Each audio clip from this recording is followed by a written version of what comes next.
आपने कोरोना की वैक्सीन लगवाई, इसके बाद आपको पता लगता है कि 2-3 दिन में आपका शरीर कोरोना वायरस से सुरक्षित हो गया। ऐसा नहीं है।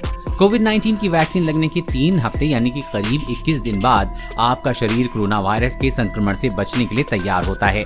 लेकिन इन 21 दिनों के भीतर अगर आपने लापरवाही बरती तो संक्रमण हो सकता है। इंग्लैंड में हुई एक नई स्टडी में इस बात का खुलासा किया गया है कि आखिर पहली डोज के कितने दिन बाद कोरोना संक्रमण का खतरा कम हो जाता है, वहीं दूसरी डोज के बाद क्या होता है।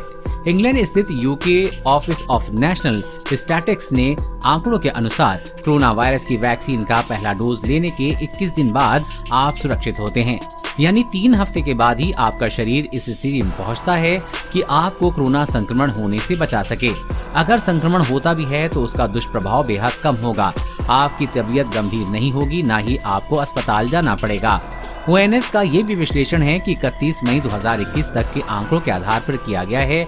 इसमें कहा गया है कि वैक्सीन की पहली डोज लेने के बाद पहले 16 दिन तक कोरोना संक्रमण होने का खतरा ज्यादा रहता है, लेकिन इसके करीब 1 हफ्ते के बाद ये तेजी से घटने लगता है। 1 महीने के बाद तो कोरोना संक्रमण का खतरा बहुत ज्यादा स्तर पर कम हो जाता है। वैक्सीनेशन के बाद कोरोना संक्रमण का खतरा लोगों में बहुत ज्यादा कम हो जाता है। इंग्लैंड में 493 लोगों के सैंपल वैक्सीनेशन के बाद लिए गए। इनमें से सिर्फ 0.5% लोगों को ही कोरोना का नया संक्रमण हुआ, जिन्होंने फाइजर बायोएनटेक वैक्सीन लगवाई है।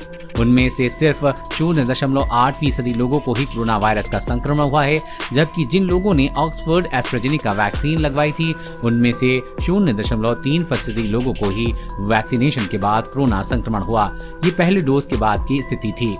कोरोना वायरस और कोरोना वैक्सीन से जुड़ी हर अपडेट पाने के लिए चैनल को सब्सक्राइब करें।